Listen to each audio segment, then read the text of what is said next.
Hey, I'm Claire, And I'm Janice. and this is The X-Files, a podcast about breakups, broken hearts, and moving on. We are breakup coaches here to help you beat your breakup Heal your broken heart. and move on to an amazing, abundant life. Welcome, everyone, to another episode in our guest interview series. This is an exciting one, and it feels like a little while since we've had a guest on. Yeah. And we're just finding such great people to share stuff with our audience. And I really feel excited about the people who we've connected with and brought on. Yes. And this one especially.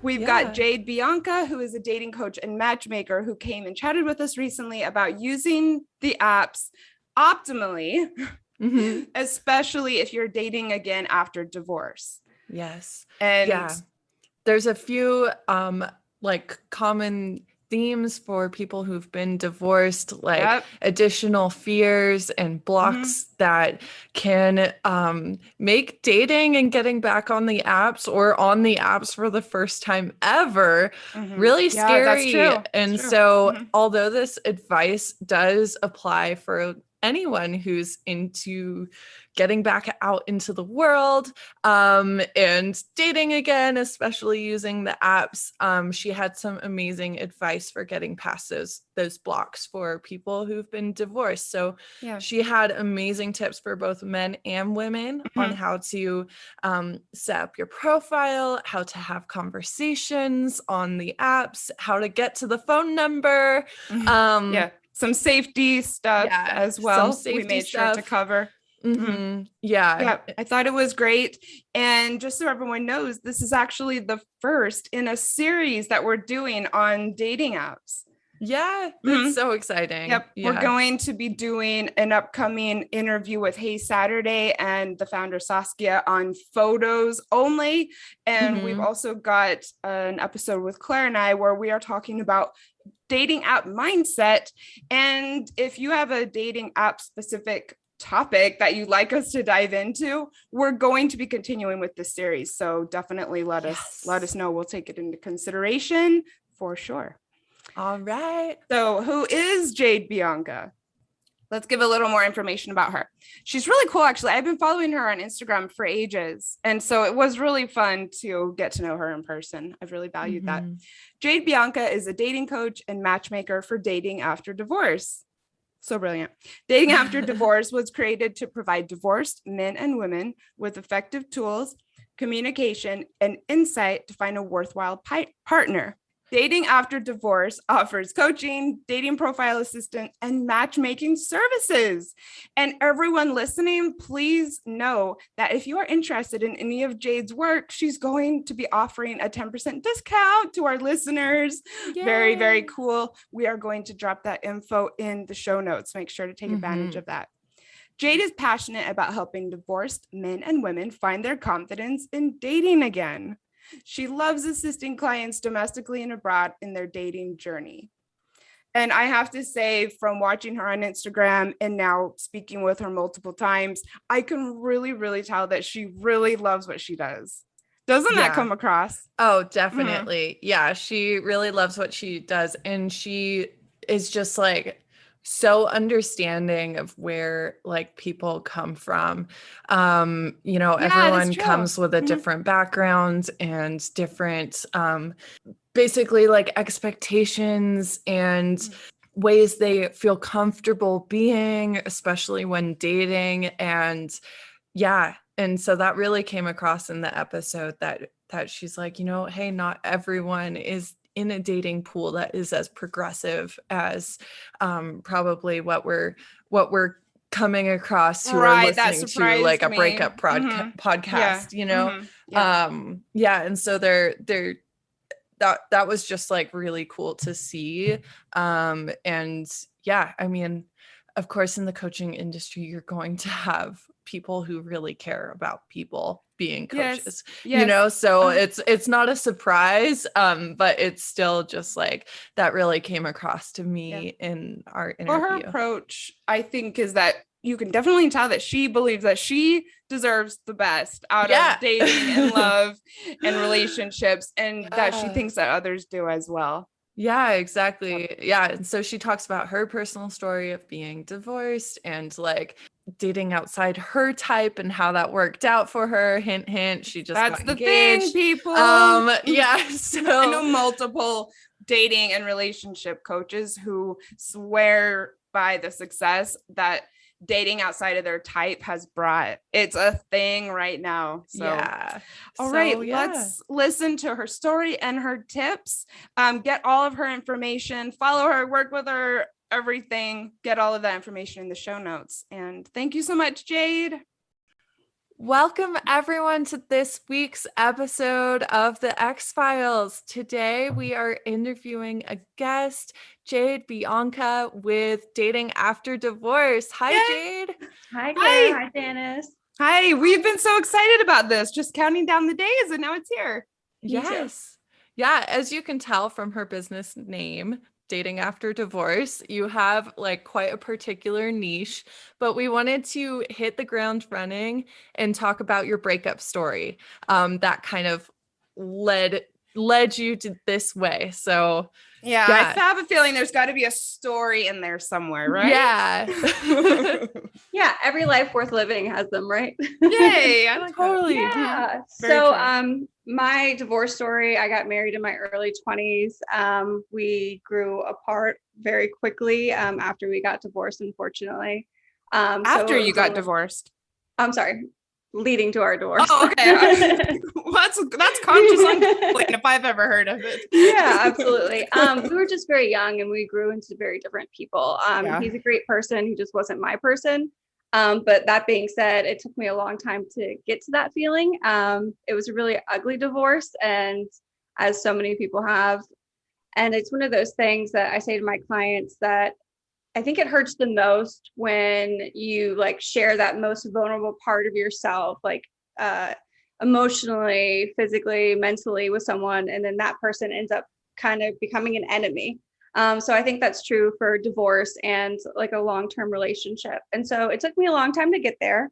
But I kind of used my personal experience and how it was very rough for me dating again to like trust and open up to people, and also to kind of just not blame every man I met for my ex's actions. So it took a lot of growth and getting there. And so I use my personal experience, my coaching, and that of my friends and family to get back out there and make people have that transition into dating again more fun, less stressful, less complicated as possible. So, and it's been successful for you, if I guess we can say that. Would you like to share any personal recent news? Yeah. So I got engaged fairly recently to an amazing man, and he is actually just the complete opposite of anyone else I've ever been with, which is one reason I always tell people to kind of date outside whatever type you usually subscribe to. Yeah, and he's a great person. He pushes me to be more professionally, emotionally. He's a great partner. He's just like kind of that missing link that I was missing. So how long did it take you after getting divorced to feel like you had caught your stride with dating again? that's a great question. So I didn't actually, to kind of jump ahead, I guess, I didn't actually found dating after divorce until about 5 or 6 years after my divorce. So I was really into the nonprofit world. I was an ESL teacher. I also worked in the medical malpractice realm. Okay. So you name it, and I did it. So I started dating after divorce in the beginning of 2020 because I wanted to work hands-on with people that had gone through something very difficult. So I started off as a date coach, specifically for men, because I felt like it was an area that wasn't addressed. There seems to be a lot of support for women going through a lot of difficult things. And as a society, we don't do a great job of giving men the space to feel. So I did that and consulted with a matchmaking company and quickly branched into everything dating after divorce. So cool. Amazing. Yeah, very cool.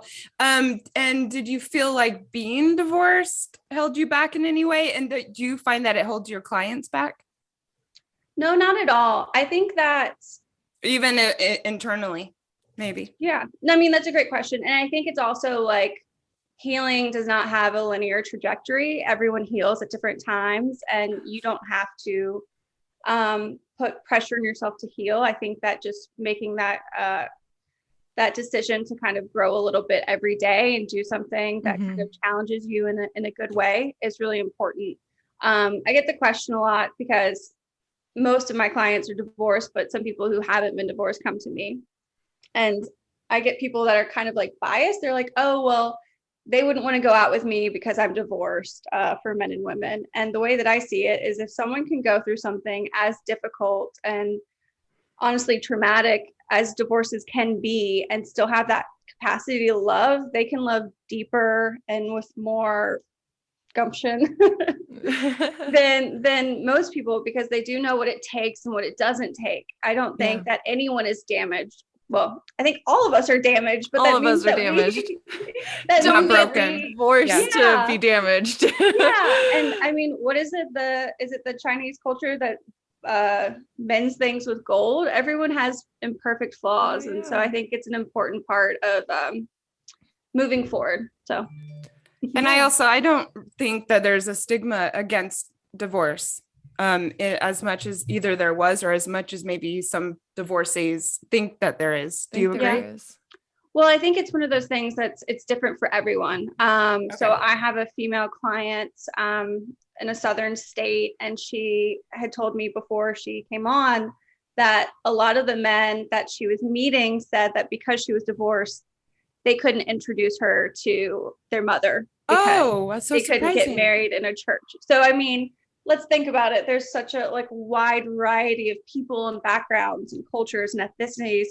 And so as much as we think that we're like progressive in 2021, there are certain people that subscribe to certain preferences, mentalities. Yeah. And I suppose, it does, it does narrow the field just like slightly. You're going to run into those people who are like, yeah, it does really matter. And maybe those just aren't going to be future partners for you. If you're running into that, like, this is your baggage, and quote baggage. It's not necessarily like, I don't think it's baggage, but if someone says, actually that's a deal breaker for me, that's not your person, and I know it's hard to be like, oh, but like other things were in line, but it's part of like narrowing down like who are compatible partners and having a mindset that accepts that people have history is going to be part of compatibility, I guess. Absolutely. Yeah. And so what's interesting about that is I was the complete opposite, that I was actually like, oh, you're divorced. Awesome. Yeah. Right. And some people would say, oh, you're in your 30s or you're in your 40s and you've never been married. I mean, that could be also right. something people, people are going to have opinions either way. My fiance was married before, and I think that some people could actually be kind of intimidated by like, kind of living up to previous expectations, or like, what was your last marriage like? But I think that a healthy communicative relationship kind of separates that. Agreed. All right. Well, thank you so much. I'm divorced. I don't really use that term very often because I guess it's not something that I identify with. Oddly, as I always say, I don't even check the divorced box. I always check the singles box because it just doesn't resonate with me at this point. But when I first got divorced, I've said on the show before, I was like scared to tell the people I dated. And now, I don't know. Don't really think twice about it. The first time I was telling someone I was getting serious with, I think that he thought I was going to tell him that I had a disease or something. Because I was like really, pumping myself to put it out there. And he was like, Janice, what's wrong? What's wrong? But you're like, but this was many, many years ago. And now, I've had friends that have been surprised I've never brought it up just because I don't know. Don't think about it. No one judges me. All right. Well, let's start talking about some dating apps after divorce stuff. You ready? All right. So I guess we've kind of touched on this, but are there any other common mindset challenges that you see people facing when they're first dating after a divorce or getting on an app for the first time after a divorce? Yeah. So I would kind of just generally put people into two categories: those who are just like so scared or just like need a break and just write off dating for the foreseeable future. And then there's some who just jump in the deep end. Yeah. And so the deep end, I mean, like, oh, my divorce will be finalized next week and I'm just on the dating app 2 months ago. Yeah. And so that's fine. I mean, people heal in different ways. But I think a lot of marriages have been over for quite some time before the filing, of course. Yeah. And so that could be for someone could be looking for that physical validation. There's a lot of sexless marriages out there. And then someone could just be looking for that emotional validation. So I wouldn't say it's gender exclusive, but I would say a lot of the men that I've worked with have not felt desired in a long time. And so what they kind of do is seek that validation. They're like, oh, this woman who's about 15 years younger than me is attracted to me. Okay. And so I think everyone kind of goes through some phases that they have to get out of their system. But I think that what everyone could benefit from is kind of taking that step back to reevaluate what their past looks like, what they want to do in the future, and kind of break it down that way. Otherwise, you're just jumping into something that could be the exact same thing that you just left. Yeah. Yeah. Especially if you haven't really worked on getting awareness around, especially if the marriage was like longer and that courting phase is kind of a distant memory. Remembering, okay, what were some of the red flags?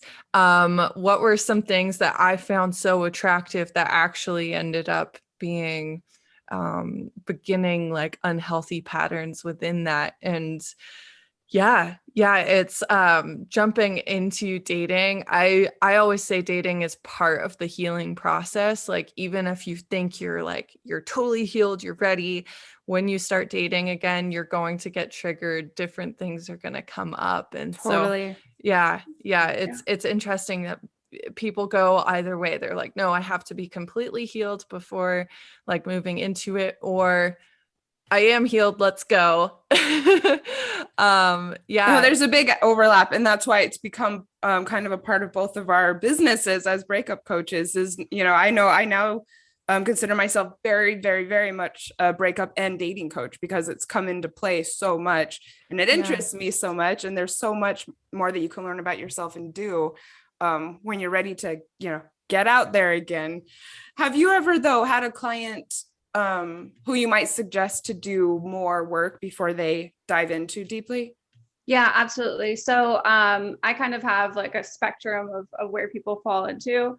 So the coaching is for people that things are so fresh and they need some like helpful guidance. And then the dating profile management is for people who are just like, I haven't dated in 10, 15 years and I don't know what's out there. Can you help me manage this? And then the matchmaking are for people who are like, all right, I'm ready to settle down in whatever way that means to them. Because some people don't want to get married again. They're just looking for something long-term and a companion. But yeah, there's a lot of people, and I think you guys have probably experienced this too, but in your conversations with people, you can kind of hear that the healing hasn't really started or finished, or you can tell by having this conversation with how they're speaking about what happened, because everyone is justifiably upset because things didn't work out. But in the way that they reflect on it is very informative on where they are, if they're able to go out with someone. Because I always say one of the worst things you can do on a first date is like bad mouthing your ex. And a lot of my clients have children, and so it's like the father of my children or the mother of my children, and there's nothing that breaks a connection more quickly than talking crap on your ex. It's and the energy part of it is there too. There's a lot of nonverbal cues and things like that. So even if you're like, no, well, I didn't ever say I don't like the mother of my children or the father of my children, but like if you're, mentioning them in conversation and kind of like rolling your eyes, or you just have like this negative energy, people, especially on first dates, I think they're really trying to pick up on any subtle cues like that. And yeah, and it could make things a little bit more difficult for you than possibly it would be if you're in that place spending a little extra time and possibly avoiding some harder dating experiences of people not being interested in the second date, and just those micro rejections, basically. Yeah, that's a great way to put that. Go ahead. Sometimes you might have to learn. Yes, that was good, Claire. Thanks. I'm like, where is this word? Rejection. Coin a new phrase. I love it. Thanks. All right. Yeah. So, I mean, you work with both men and women.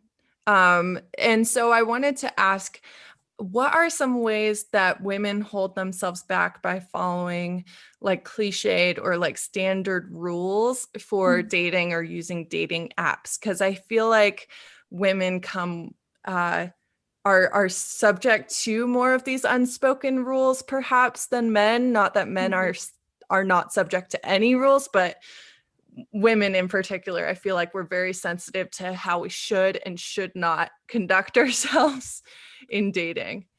Yeah, I guess we could start off by saying like a lot of women are a little bit superficial on dating apps when they're saying that someone needs to be 6 foot tall and living this certain lifestyle and look like this or what's the emphasis on height? Yeah, and I mean, I think that it's kind of one of those archaic things where you're assuming that if someone's tall, they can protect you. And they can be like a provider and a protector. But if we've seen anything from 2020, we know that people can't protect us from everything. And it's much better to have someone that you can enjoy a hermit 2020 lifestyle with than someone who can reach the top of the cabinet. But I think to each his own. I think that there's a lot of superficial things, if we're just being honest, that women put on that wouldn't matter so much once you have a connection with someone. And I think that a lot of women in their 20s, 30s, especially feel like they need to have something fit into a certain mold to be their perfect partner. When in actuality, if you met someone out, you could be like, oh, I'd go out with him. But on a dating app, you're like, oh, I don't like his shorts. Like, who wears those shorts? That's specific.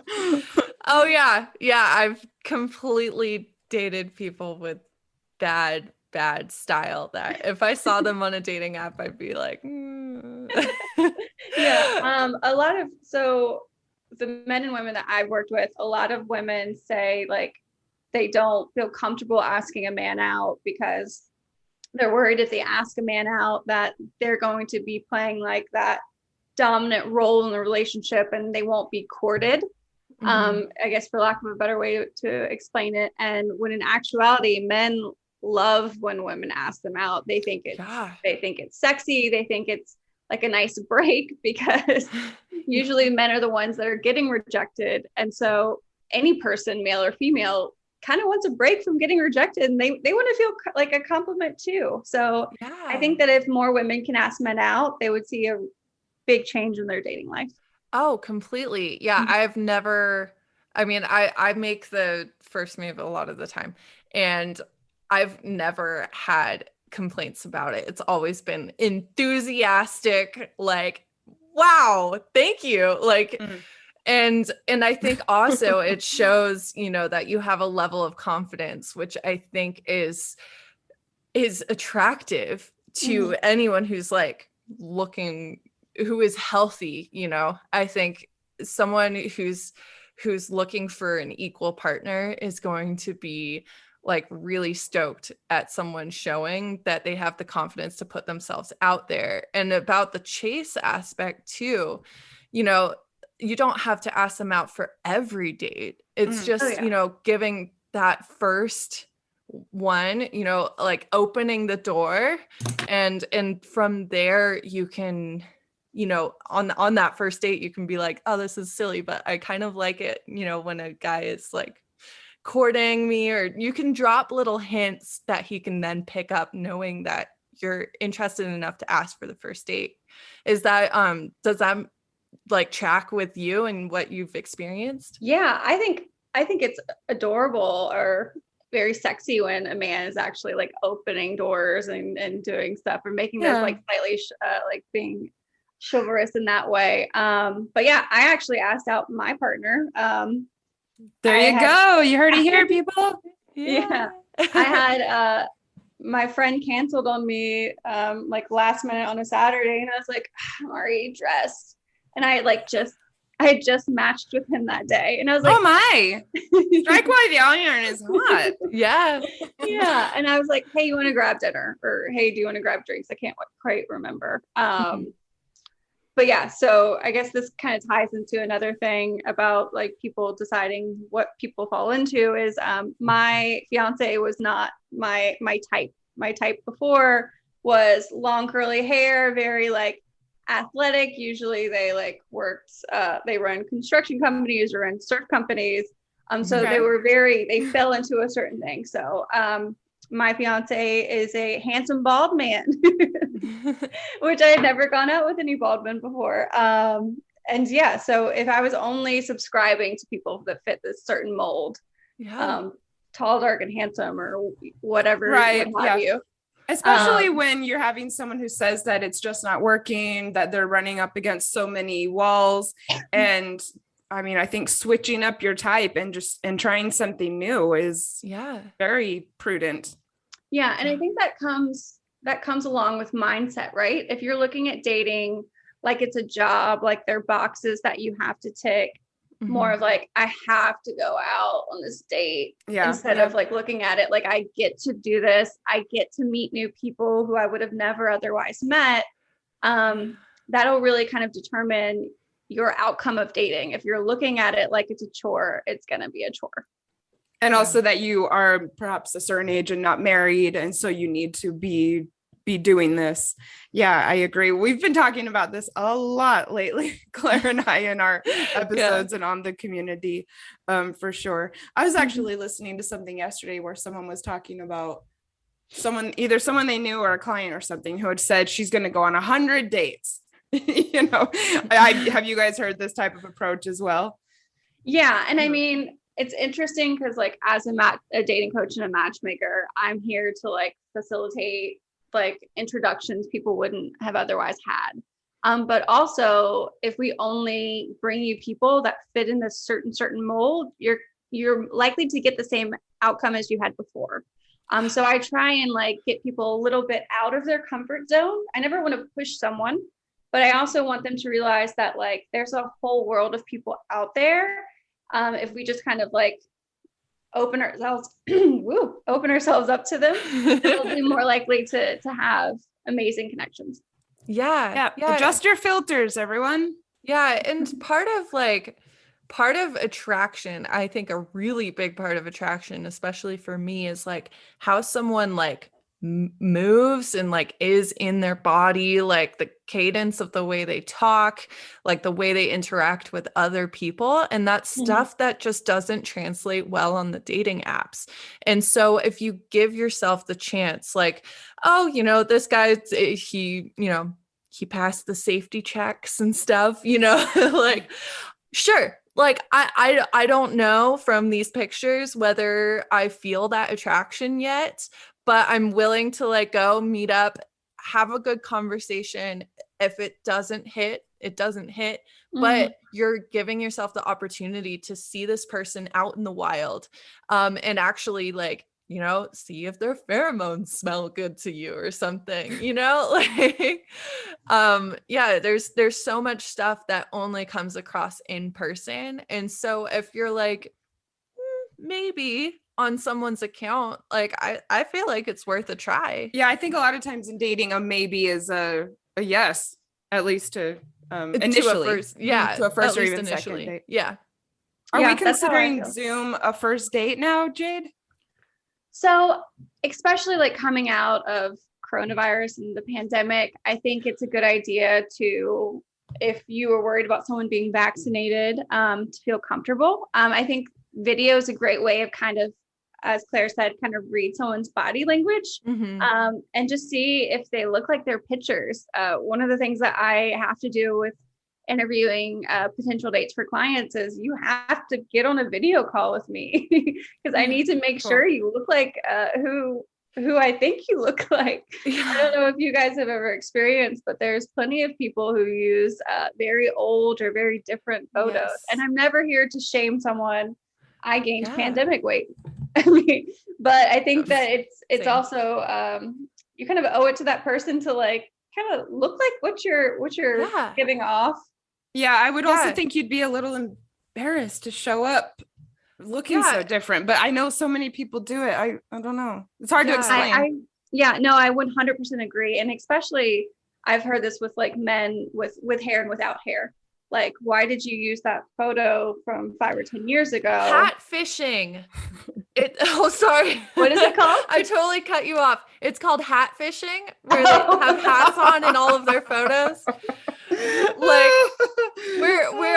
I mean, I think all three of us are like, hair or no hair, it doesn't matter. But like wearing hats in all of your photos. I'm so sorry I cut you off. I just got very excited. I get excited too. I think that's wonderful. I think that also going back to like the mindset of dating, I went out with this guy. I was in Portugal and I was just using dating apps for fun. And I met this really handsome gentleman. He was I'm only 5'3", so he was quite shorter than I was. And I just didn't feel the attraction there, but him and I like hit it off, had fun. I went on a private sailing tour the next day with his family and their company. And so if you're looking at it, if you're looking at dating, like this is a cool person, I can experience something new, as opposed to, oh my God, how is he shorter than me? Yeah. You're going to get different things out of it. But hat fishing's great, Claire. I think I might have to. Yeah, well done. All right. Let's talk about bios. I know this is a big part of what you do, and it's something that I am personally super interested in and kind of have an ongoing study about.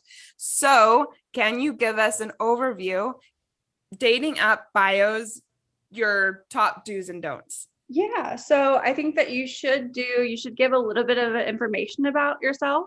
I don't think that you need to put your whole entire story, but giving kind of clues as to what you're passionate about, whether that be in your bio or also through pictures, is good. I think that you should give people like a question or a prompt to respond to, because profiles with that have a higher rate of engagement, whether that's like, what's the best place in town for authentic tacos, or like the best spicy margarita, live music, you name it, the more likely someone will be to engage with your profile. Oh, that is a great tip. Yeah. Oh my gosh. And I mean, there's certain people that have deal breakers, like mine. Well, I won't get into mine, but I know people that have certain things, whether it was like cargo shorts or politics or you name it. But if you're putting all of your deal breakers on your dating profile, you're more likely to inadvertently push people away, because you're kind of coming off as a negative Nancy. Yeah. So there's ways of showing things without kind of pushing people away. More on the profiles is to make sure that you don't have photos with your kids. Most of my clients have children, and I think it's an incredibly important part about being passionate about being a father or mother, but you don't know who's on the other side of that screen and what type of person they are. So for your kids' safety and just in general, don't put your kids' photos. If you do, just put like a cute little emoji over them, or just say proud father of 3, proud mother of 1 in your bio. Also putting things you're passionate about. I think I said for traveling, hiking, yoga, you should have clear photos of yourself. Not everyone needs to be in a group shot. Going back to hat fishing, you should not be wearing sunglasses in all of your photos, because people can't really tell what you look like. Everyone looks better in sunglasses. Yeah, I know. I always do my videos in my Facebook group when I'm out Oh, really? exercising On a with my walk with sunglasses on. Yeah. Not always, but I do tend to Yeah. do that. Yeah. And then I think that just kind of being clear with your intentions on dating apps. If you're only looking for a hookup, you're saying you're only looking for something casual. Or if you're only looking for a relationship, a lot of dating apps do a great job about allowing that to be on there, just so it can be clear. Mhm. Okay. Super. Yeah, that's such great advice. I love the tip about the question and spurring like conversations, like giving someone an easy opener. Yeah, like maybe what's your idea of adventure could be a good one. What's your favorite place in town? I guess if I go on, that might be something that I would do because I'm kind of new to Denver. And I could That's say, great. Denver transplant. Tell me what your favorite place in town is. Love it. Yeah, that's All great. And right. and if you like activities, like what's the best rock climbing spot, you Mhm. name it, there's different ways. And I think that's great, Janice, especially like being new to town. That could be a great way to experience new people and new things. Oh my gosh. And in that, like, is there a bio that's too long? Like, I'm trying to remember if there was like a character limit or something, like, that's a or good should you question. go Yeah. like short and to the point, like Right. punchy? Yeah. Yeah, Mhm. thank you. That's a great question. So I like to keep it short and sweet. I don't think that anyone needs to be putting their life story. I think that kind of sometimes comes off as a red flag of like Mhm. they're divulging their entire Okay. history to me and we haven't even met. But Yeah. so for example, say that there's a current Bumble profile I'm running for a female client, and I say mother, traveler, Fast and the Furious enthusiast, and Fast and the Furious and rap enthusiast. And then I say something like, tell me what's your favorite activity on the weekends. And so people kind of like at a bar, if you're kind of like not closed off and like sitting like this, if you're actually like sitting open and casual, people are more likely to feel like your body language is speaking like you can come talk to me. That's kind of the same thing with the bio, is if you're giving someone that like extra chance to reach out and say hi, kind of with activity photos too. Yeah, that just like from when I was on the apps, and this is like a couple years ago, a few years ago. Time, what is time? Is I had kind of a longer bio, like being like, this is what my personality is like, This is like what my personality is. I don't know, like I know can't what you remember mean. exactly because it changed because I had a guy friend look at it and he was like, no, don't do that. He's like, you have so many like really attractive qualities you could lead with. That's why it's good to have Jade or look at your profile and help you with it. Yeah, because sometimes you're too close to it. So getting like another perspective is a great tip. Yeah. No, I agree 100%, Claire, because I think that especially we're like, oh, these are my best qualities. These are what I'm leading with. Yeah. And an outside party, whether that be a friend or a professional, can be like, this is what I think you should go with. Yeah. Add some little spice here. Yeah. And a lot of people have seen a lot of great changes just by tweaking something. So I'm sure your profile was great. Thank you. I saw it recently. I thought it was fantastic. We were like preparing for this episode and I'm like, okay, we're gonna look at my Bumble profile. I like re-downloaded the app and I'm like, oh great, it's saved. And so we like looked at it. I thought it was good. Yeah. So I guess just I wasn't planning to ask this, but in regards to the actual apps, it seems like the people who are doing this professionally are really, really into Bumble, right? And can you say why you feel that is? Yeah, so I kind of do a split between Bumble and Hinge. I think Bumble is great because it gives women the space to send out the first message. So as we know, a lot of women don't like apps because they're inundated with messages, but Bumble allows women to message first. Also, a big difference I think people have with enjoying Bumble and not enjoying Bumble is the paid feature. And I know that like we're like, why do we need to pay for it?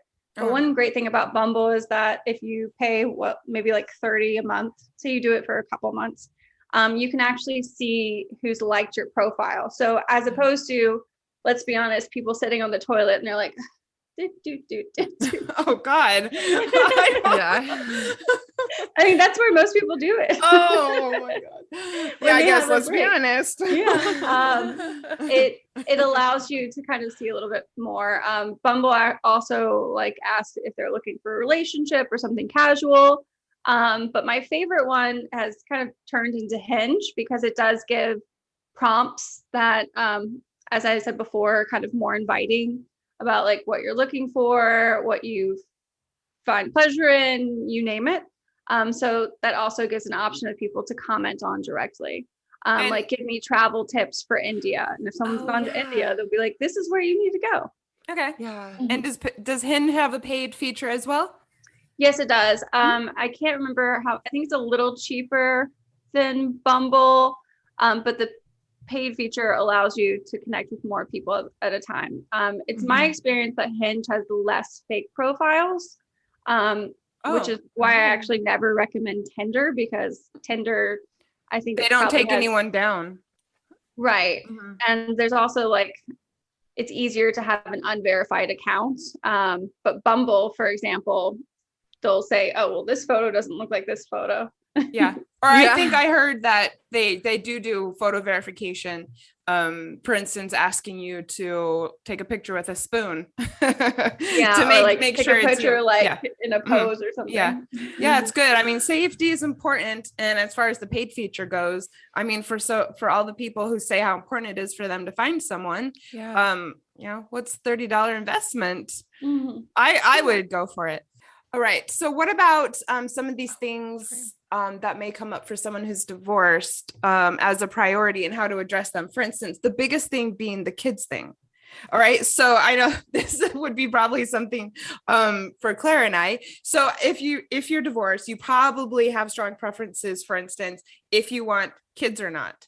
Okay. So I guess, can we talk about that? I'm sure that comes up a lot for you. Yeah, absolutely. So whether or not you have it or they have it displayed on their profiles is kind of an invitation to talk about, especially so someone in, like, say, a female in their 30s, and they're kind of being like, okay, well, my biological clock tick-tock. Okay.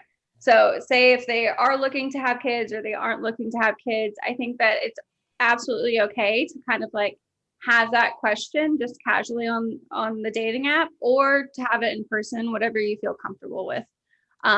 Because if they already have kids and you're not looking to be a stepmom or stepdad, that's okay. It's your prerogative. You just need to have that conversation. So I think as long as you're leading with like honesty and transparency, it's a good thing in a relationship. Well, before a relationship, I know a lot of people that aren't actually looking to have kids. So if you're just not open to that, that's okay. You just need to have that conversation early on, so you're not wasting your time and you're not wasting their time. But you don't think it needs to necessarily be addressed in your profile? I'm saying some dating apps allow you to put like have and don't want more. But say that something might be a little gray. I think the sooner that you address it, obviously don't open with it. Like have some back and forth with someone. BT dubs. Okay. All right. Because I mean, me, for instance, I don't want to have my own children. I wouldn't be opposed to dating someone who already had some. So what about saying something like childless by choice, or would that be negative? So I think childless by choice might come off as kind of like not as open, because you mentioned that you were open to being a stepmom. But it could just be something like, say you use Bumble. I think it has an option of like don't have but open to. And I think Hinge has something similar too. All right. Super. All right. And then I guess as far as if you want something serious or not, this is something that most of the apps let you select. Yeah. And then that's a good point. So most of them will let you put it on your profile. Not everyone uses that though.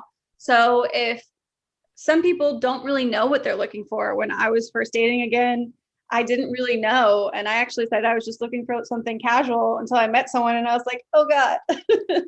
So good for you. So if you are looking for something serious and you're not looking to waste time as you see it or kind of have things casual, you can just say simply in the conversation, so what are you looking for?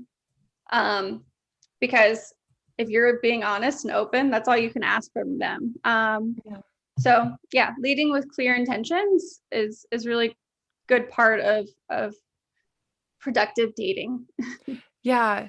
And like, I mean, we're talking about like kind of serious subjects right now, like kids or I guess like political views, and sharing that on your profile. I think there's like a worry that this will stop people from being interested. And like, yes, it will, but it'll be the people hopefully that you wouldn't have been a click or compatible with in the first place. When we were prepping for this interview, we talked about having pictures with animals, specifically dogs versus cats. That's a hot And topic. you know, you said, hey, like cats with women on profiles, it can be kind of off-putting, and like 100% you are right with that. But like when Janice and I reviewed my old Bumble profile, I mean, I knew I was very upfront about loving cats, but I have a picture with one of my cats on there.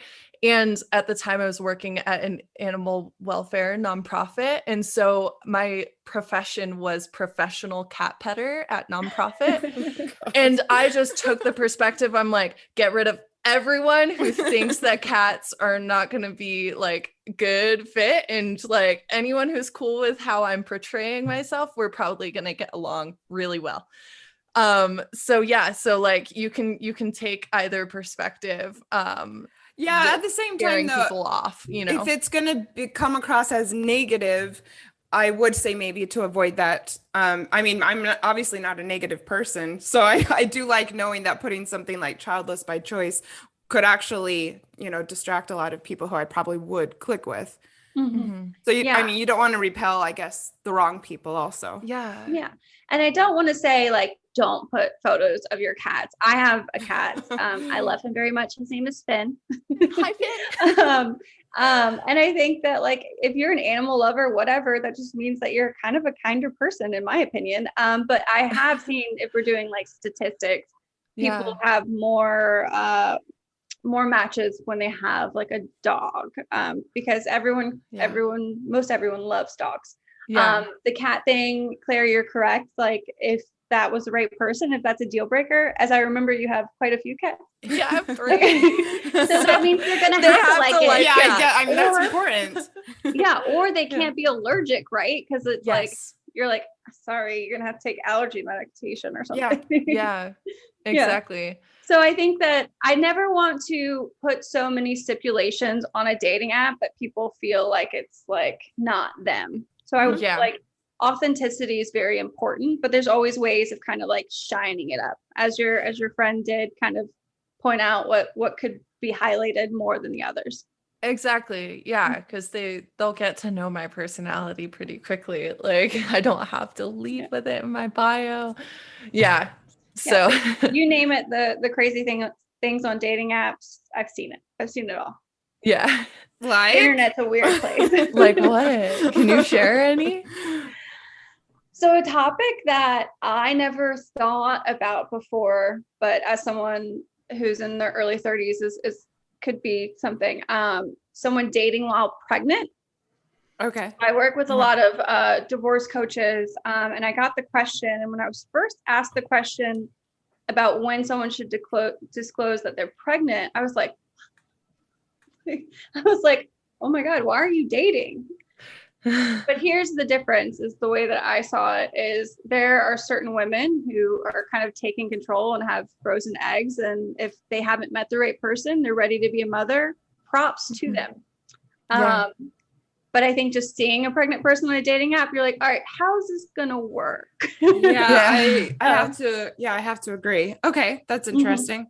I've seen women have like 2 women have one dating app. There's a lot of married men that their wives know. I'm doing air quotes because you never really know Yeah. if their wives actually know. And they Those say are all, this like, in their really fun. profile that my wife knows. What do you? So some of them, I don't know if you guys have seen this or had friends that have experienced. There's some couples, which great if their marriage is comfortable like that, but a lot of singles aren't looking to be a third. Yeah. And then there's a lot of and then absolutely do as you like.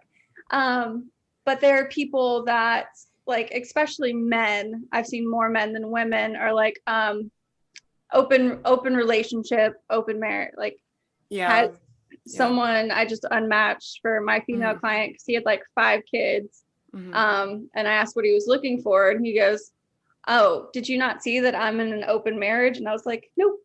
Yeah, that is definitely out there. But you know what? There's also a lot of niche dating sites, and you know, if that's what you're into, you could, you know, definitely get on a site or an app that's for poly friendly people. 100%. I think as long as everyone's consenting adults and it's in the privacy of your own home, you just do you. Yeah. I mean, that's the good thing about apps is that you're opening yourself up to so many different types of people, so many different types of experiences.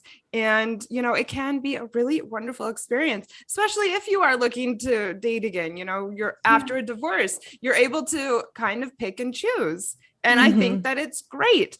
I mean, when I was first using a dating app after my divorce, it just helped me in so many ways, including that I did have a meetup with a couple. I never did that before. And I actually felt like it did just, I don't know. I was just in this phase of life where I'm just going to have experiences. I'm in New York City, and you know, I thought it was great for my confidence. Just great for many things. Have an experience. Try it once. Yep. Everything but heroin, right? except for heroin. Sure. Though I've heard, like, if you're on your deathbed, that's the way to go. Really? And safety as well. We're gonna keep all the safety. Yeah, stay safe. Speaking of safety, what are some good ways? Well, this is safety could come into this, but what are some good ways to communicate on the apps that, like, can set a person up for meeting in real life and or like vetting someone while also like not coming off as like, I'm vetting Are you a killer? Are you gonna murder me? Like, I've seen that on dating apps too, like not looking for serial killers. Well, obviously. Well, there you go. Obviously. But that could be, I mean, you might, if you said that, you could attract people who are really into true crime, and maybe you're into true crime. Maybe. Oh yeah, maybe. I just got my true crime tickets. I don't know if you guys listened, but the last podcast on the left. Yeah. I just got tickets I know from them last night. I can't do it. The world is already too scary for me. Yeah, so safety is my number one priority for clients and people who aren't clients. And so specifically to make sure that when you're having a conversation, you're not divulging anything too informative. They don't need to know exactly where you work. You can just say you work in finance or you work here. If you are proud of the house that you just bought, that is flipping awesome, but do not put the photo of your new house with the address, like with the numbers. People don't always think about that. You need to block out things, especially when people had like their vaccination cards. That's great. That was like a big uptick in matches, but you need to block out your last name. You need to block out your birth date. Also, something I suggest is getting a Google phone number. It's free. And then also it allows kind of like an extra layer of protection if this person doesn't turn out to be good. One good thing about the services I offer is I end up going on the bad dates for my clients to kind of vet them. I went on a terrible date yesterday. This sounds like so many good stories. Oh my God, so what do you mean you went on a bad date for a client? So when I say I went on a bad date is, so my matchmaking clients specifically, sorry, we're getting off topic, but no worries. No, we like this. There was a gentleman that really looked great on paper in my database, and he like kind of tick the boxes for what my female client was looking for. So I usually set up a Zoom meeting. We have like a 30-minute conversation along with like multiple forms that they fill out. And so he was 25 minutes late for the meeting. He pretty much talked at me for 15 minutes and then told me that he was looking for someone fertile, is how he described him. Whoa, no. He said he's looking for someone fertile between the ages of 26 and 31, and he was 44. And so at that point, my partner's 10 years older than me. I think that certain ages you can go above 10 years, but I said to him, I was like, oh, okay. So what do you think you're going to have in common with a 26-year-old? Like, do you think you guys will, like, things will be relevant to relate to? Mm-hmm. And he was so offended. He was like, God. He was like, would you ask that to George Clooney? And I was like, where's George Clooney? Well, also, I mean, also, like, I mean, you're meant to set people up in happy relationships. That's a perfectly valid question. Also, George Clooney is now Amal Clooney's husband, not the other way around, you know, like she is. And what's interesting, she's amazing. She's amazing. Crush on her. She's an amazing woman.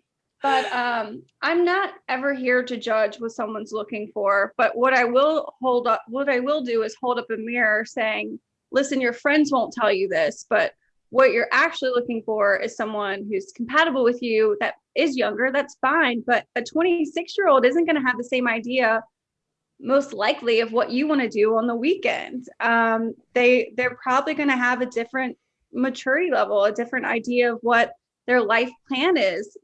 And that's great. But I'm also going to give you that no bullshit response. So yeah, you can look for someone 18 years younger than you, but is it really what you want? Yeah. I think that he needed to hire you as a coach rather than being out there trying to do this matchmaking now. Yeah. No, he wasn't a fan of that, but I went on a bad date for her, so she doesn't have to meet him. But going back to the safety thing, I think that something that's important is once you do decide to take the conversation from the dating app to either phone or in person, I think that usually, unless you have a crazy schedule, it's a better idea to meet in person within a week or two to kind of have that interaction instead of building up this avatar of what this person is like and what you think they're like. Yeah. Because you kind of like build this idea of their persona when in actuality you don't know what they're like to have an appetizer or coffee with. Yeah. Starting to build a story. Great at texting and just in person are like, yeah, absolutely. I always say I'm not on here to have a pen pal.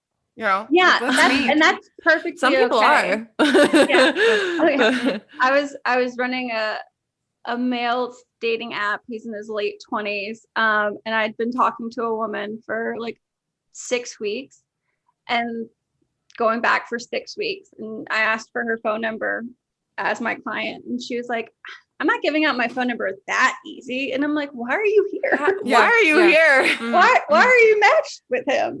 But they hadn't met in person? No, they hadn't met in person. So go ahead.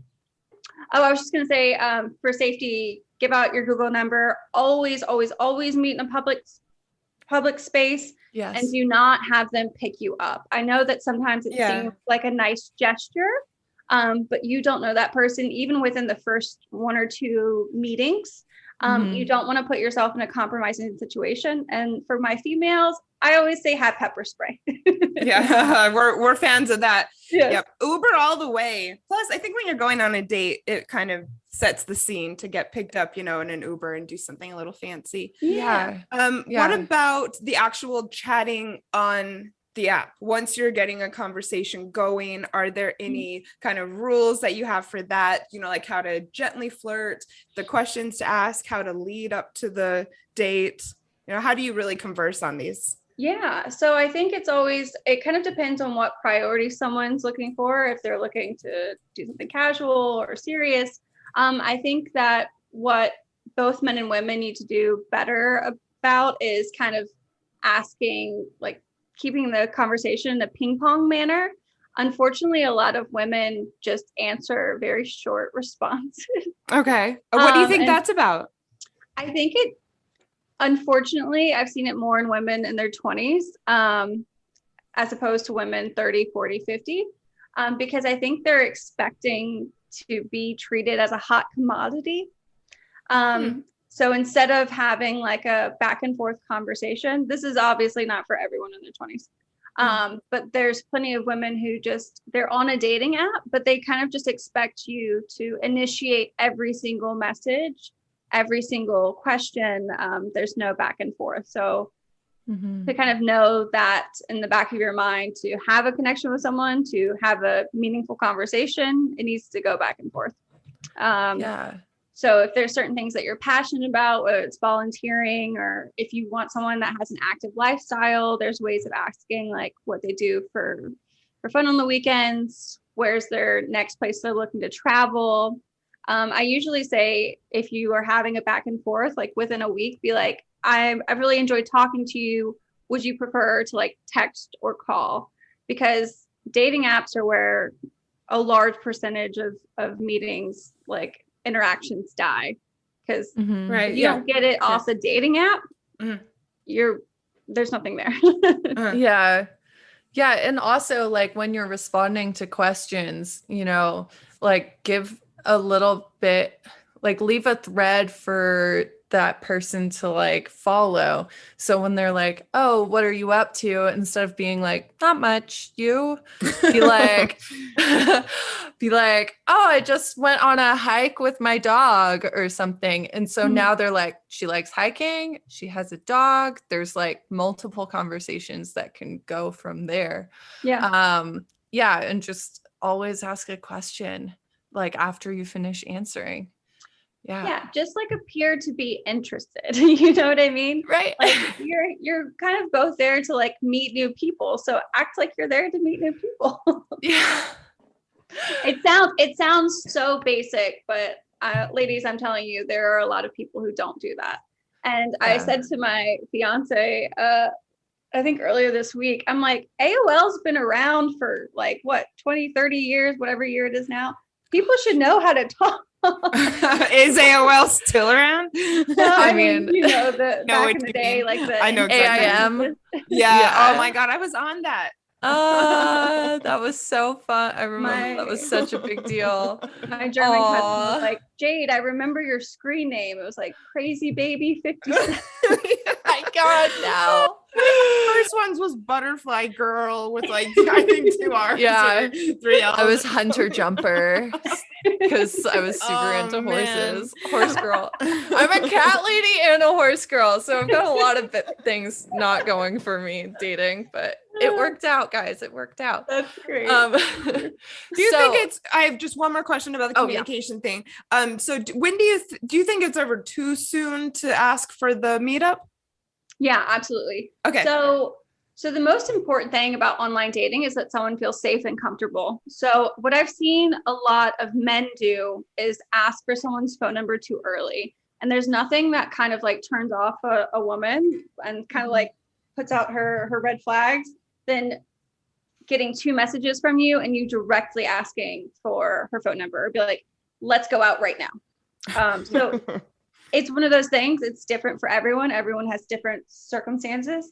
Maybe they prefer to do that. But I think that most women in general like to feel more comfortable and like that they feel somewhat like a rapport with you. And then they want to hear about what your likes and your dislikes are and what you do and a little bit of background about you before they're like, here's my phone number. Yeah. Sure. Yeah. Even if it is a Google phone number, Yeah. you know, it's still like you're just crossing a boundary. You gotta like warm up your audience, read the room.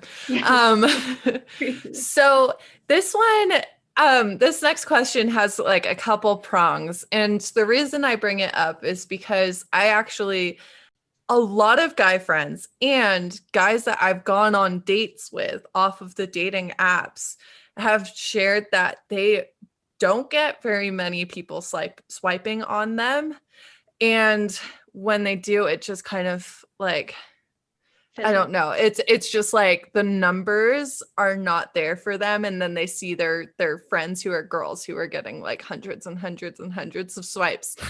And so I'm wondering, like, is that just like because their profiles aren't optimized? Because I've seen some of them and they weren't great, but there were guys who had great profiles that I had swiped on because they seemed wonderful, and we just like talked afterwards on dates or whatever, and they're like, yeah, like this is my first date off of a dating app in like a couple months because like no one's swiping. So like what gives? Like, have you seen this? Well, also, and I don't think you should say that on a date. Well, it's like I know that's like not the the first question, thing they but say. Yeah. Yeah, good question. Yeah, no, that's a great question, Claire. So I will tell you, regardless of age, what I've seen the biggest uptick in matches for men, what makes it night and day, is photos. So Yes. I'm just generalizing right now. This obviously is not a one size fits all thing, but men are usually not as vain and superficial or care about looks as much as women do. They're usually not taking that many selfies. If they are, red flag. Oh, okay. Yeah. Okay. Yeah, I guess you're right. And so the photos that they've taken probably at events have been with ex-girlfriends or ex-wives, or they're probably taking photos with their kids at Disneyland. And as I said, don't have your photos with your kids. And so what I always recommend is doing like a private photo shoot. And I think that it sounds really weird for most men to be like, I have to do a photo shoot. And I'm like, yes, Greg, your photos are like this. Come on, Greg. Let's move forward. Yeah, and I also say it could also be used as a great LinkedIn profile.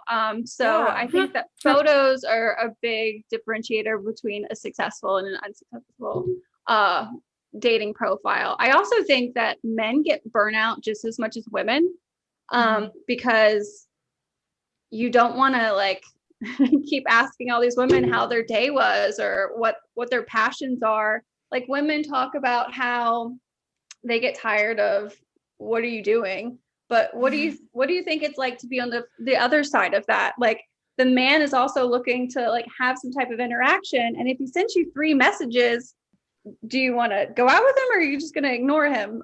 So I don't think we realize as much as females how hard dating can be for men, because the opportunity for rejection is much higher there as it is for women, because men are kind of expected to be the pursuers. They're expected to be the ones to ask you out for your phone number, to ask you out on a date, to make the first move. So it is hard with men as well. I think that, as we said before, not having negative things, having clear photos, something that you're passionate about. Photos really do night and day, make a big difference. And so 2 things. First of all, do you think the fact that it is a little bit more intimidating for men because of the rejection factor, do you think that makes them kind of subconsciously put in less effort to their profiles? That I wouldn't say that. I would say that they don't really know. Men don't know what other men's dating profiles look like. Like, if you are a heterosexual man or if you're a heterosexual woman and you are only seeing the opposite sex, you don't know what you're being compared to. And I mean, most men aren't really told, like, that's a good angle for you. Put out your hip, girl. This makes you look skinnier. Yeah. Men aren't really told how to do that. And they're not like getting together with their guy friends to take their dating photos. Yeah. Like, work it, bro. Yeah. And the photo, go ahead. That was it. Oh, so this photo thing, I know that this might sound new to some people, but it's a whole industry. A lot of people are doing mini shoots for their profiles. We are having Saskia from Hey Saturday on next week to talk all about dating app photos. Everyone keep your eye on this space.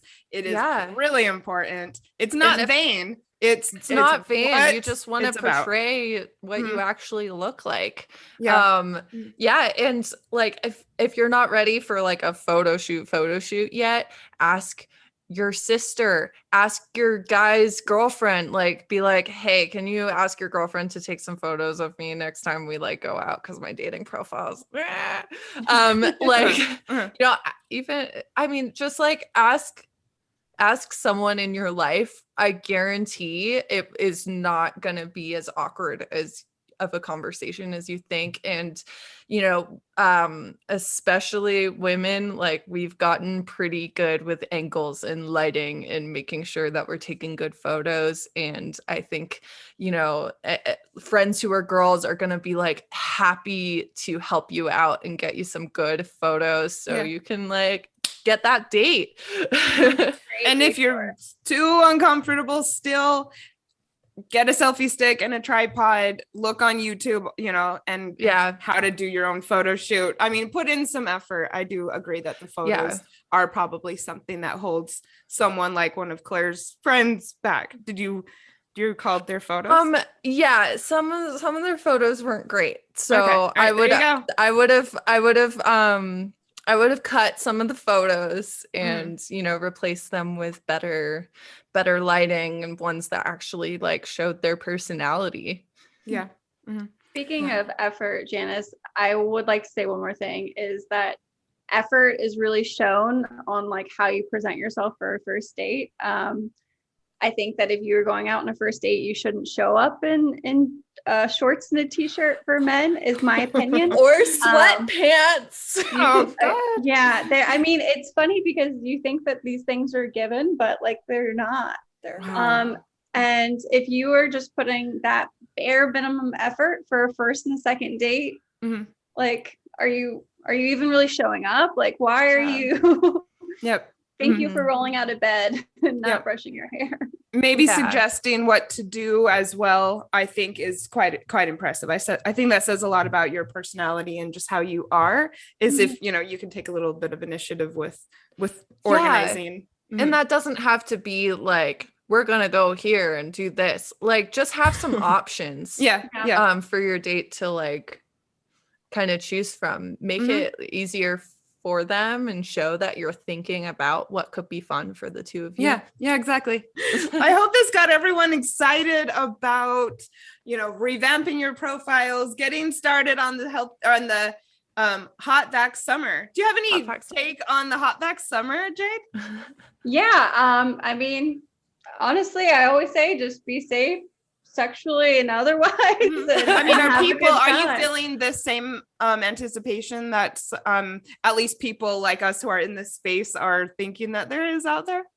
Yeah, absolutely. And I think that, as we talked about before, like being transparent, like if you are vaccinated, or if you're only open with seeing people who are vaccinated, whatever, honestly, it's pretty comparable to the way that I see like having the conversation about STDs. Once I think that you establish a relationship with someone and you decide to be exclusive, I don't think there's anything sexier than you both going to get tested to make sure that you can be intimate. I've done it. Oh, totally. Done it several times. And girls, just from my point of view, I have definitely had that conversation with people. It has gone over well. They have gotten tested. It was never an issue. So yeah, don't be scared to bring it up and have that conversation. Absolutely. Excellent. Claire, do you have any last questions before we tell the world how they can find Jade and her work? Oh my gosh. No, I mean, we just talked about so much today. I'm just so stoked that you were here. And I think that you're going to be a great resource for anyone who's looking for this type of thing. So go ahead, tell us, pimp yourself out, tell everyone where they can find you. What are you up to? What do you want people to know about your work, and where can we find you? Yeah, so my website is datingafterddivorce.com. I have a free matchmaking database, so you can join and potentially be matched to a client throughout the States, Canada, and the UK for free. If you're looking for some assistance running your dating profile, I'm available for that as well. And also I have a weekly dating newsletter that goes out every Thursday. So it's helpful tips whether you're divorced or not. So check it out at datingafterddivorce.com. I'm on Instagram at dating_after_div. And I can definitely promote Jade's Instagram. That's how I found her. I highly recommend it. She's got some really great content. Thank you. Yeah. And if you do come over, whether it's for paid services or free matchmaking, let me know that you found me through Janice Sinclair's wonderful podcast, and you'll get a discounted rate. Oh, that's very cool. exciting. Oh my gosh. Yeah, thank you so much. Everyone, take note. We'll drop more information about that in the show notes, like we always say, and on our IGs as well. That's very exciting. Awesome. Well, All thank right. you so much for coming on, Jade. And to everyone else, we will talk to your ears very soon. Bye. Thank you. Bye. Thanks for listening to X-Files, a podcast about breakups, broken hearts, and moving on. If you like this episode, tag us on your Instagram story so we can connect with you. And you can find me, Claire, on Instagram at Claire Lofthouse. And me, Janice, on Instagram at Janice Formicella. If you'd like to join our online community, find us on Facebook at Breakups, Broken Hearts, and Moving On.